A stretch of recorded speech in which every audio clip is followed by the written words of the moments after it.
Thanks everybody for clicking on Wayne.com. It is Monday, so we are jumping inside the zone with Blake Sebring of the News Sentinel. A little different person in the spot today. Glenn Marini's out sick, so I will be He's on injured reserve, yeah. He's on injured reserve, which is a bad thing to do in the playoffs. He needs to man up and get back. Well, you know, he's on the mend, so hopefully he'll be back next week. A lot has changed since the last time he sat in these seats. Game 7, Komets pull out a 2-0 win. Let's start there. Okay. You said that you predicted that they were going to come back from that 0-2 hole and end up winning. I just felt like they were going to keep getting better, and that's the thing. I think they have continued to get better throughout the playoffs.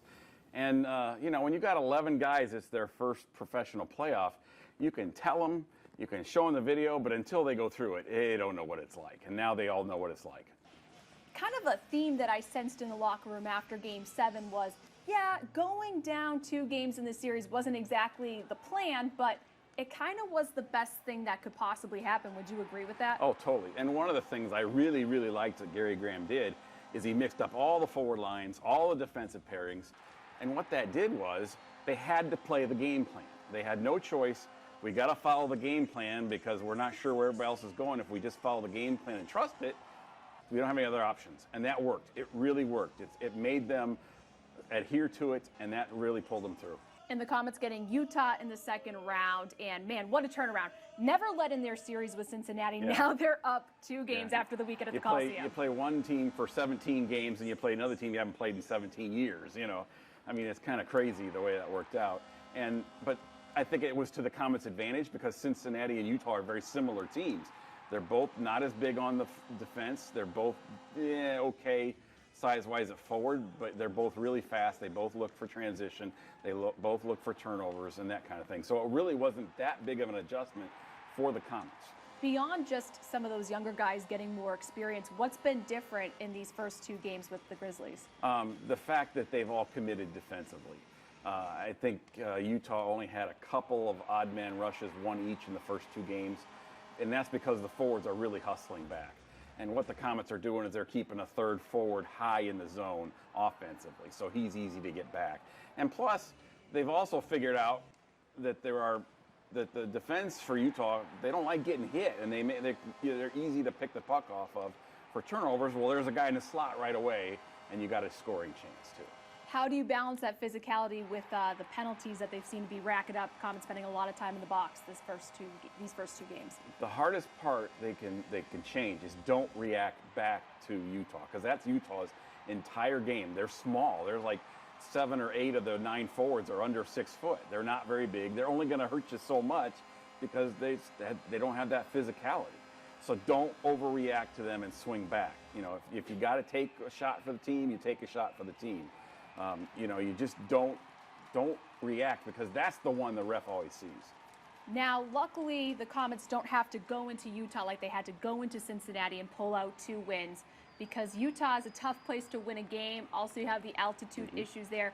What is the biggest focus for the Komets getting ready for Wednesday's Game 3? Oh, I think as you go along in a series, you learn more and more about what the other guy likes to do, what his tendencies are.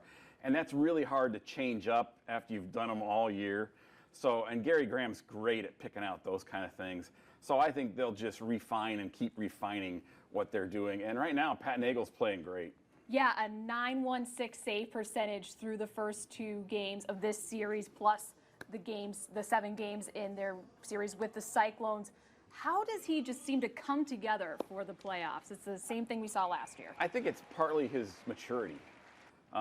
And he likes playing a lot of games. In the regular season, you're more worried about burning him out, so you play him every other game or 2 out of 3. This, you know he's playing, okay? So he gets into the mindset where he's ready to play and he's prepared and determined, and that's what he lives for. He really wants to play every game and to have it on his shoulders. I think part of what motivates Pat is he was on a championship team in Florida where he was the backup. I think he's really determined to prove he can be the guy. Been a while, though, since we've seen Spencer Martin. God forbid anything was to happen to Pat. Do we see Spencer in any of these games in Utah? It wouldn't shock me at all. If the Komets win Game 3 in Utah on Wednesday night, it wouldn't shock me at all to see Spencer on Friday. I mean, that would be, I don't think there would be any problem at all with that. Spencer's been working hard in practice. That's one reason why the Colorado goalie coach has been in to work with Spencer and Pat and keep him sharp. And I was at practice today, and he looked pretty good. And now, playing the devil's advocate, what does Utah need to do to pull out 2 wins on their home ice? Shut up. I mean, they just talk and talk and talk and talk, and it's like they're distracting themselves from the game plan. You know, I mean, they just need to play. I mean, shut up and play. I got to think they're going to come out so hard those first 5 minutes on Wednesday night, and if the Komets can withstand that, they could be their game right there. I mean, they could control the whole series after that. What game do you see this series ending in? Do you think this one will come back to Fort Wayne? No, I don't. I thought it would go 5 from the start. You know, I didn't see anything over the weekend that jumped out at me. The Komets played better, but I don't think they played a great game yet, and I think they know that. Well, we will see. They have plenty of time to make up a great game, and we will find out next week on Inside the Zone. Yeah. What will be next for the Komets, whether we're getting ready for the Western Conference Finals, and who do you think we'll see if the Komets are to advance? I'm not going that far yet. I mean, that's fool's gold there to look ahead, as they would say. Utah's a good team. Utah can come back.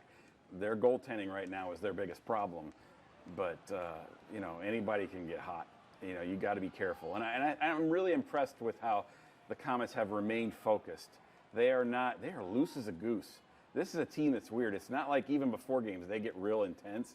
I mean, they're focused and they're aware, but they're not anxious. I think that goes back to the leadership of Shasma, Crowder, and Sidlowski, guys like that who are more low-key. They've been through the wars. They've seen it, and they're like, all right, we're just going to go take care of business now. I mean, there's no need for a rah-rah speech. We know what we got to do. We're going to go do it. And Shasta's been a part of plenty of championship teams, Yeah. and he was one of the guys that came up big with those 2 goals in Game 7. Yeah. Why do you think guys look up to him so much? Oh, because he never shuts up. He's hilarious. Alex talks all the blasted time. I asked him the other day, I thought he was talking to the Utah players, like, you know that's feeding it. Oh, I'm not talking to them. I'm talking to my teammates. And the rest of his teammates, yeah, we wish he'd talk to them. You know, I mean, they talks to everybody. But it's constructive. It's more of, okay, I'm putting it back here. You're going to be there. We're going here with it. You know, I mean, it's very making sure everybody's on the same page. And he really is good at it. I mean, I think Alex is going to be a future captain someday. And talking about some of the other captains too, Sean Sidlowski, he seems to be kind of finding his feet right now. Well, I mean, Sean is Sean. I mean, he's like the one guy that gets the most attention from the opposing defense. I mean, and that's great because he can handle it, and he can also keep them distracted from what everybody else is doing. Part of the Komets' blessings right now is they are so balanced offensively. Kyle Thomas got a goal. I mean, they get goals from every line, so you really can't just say, wow, if we can slow those guys down, we got a real shot.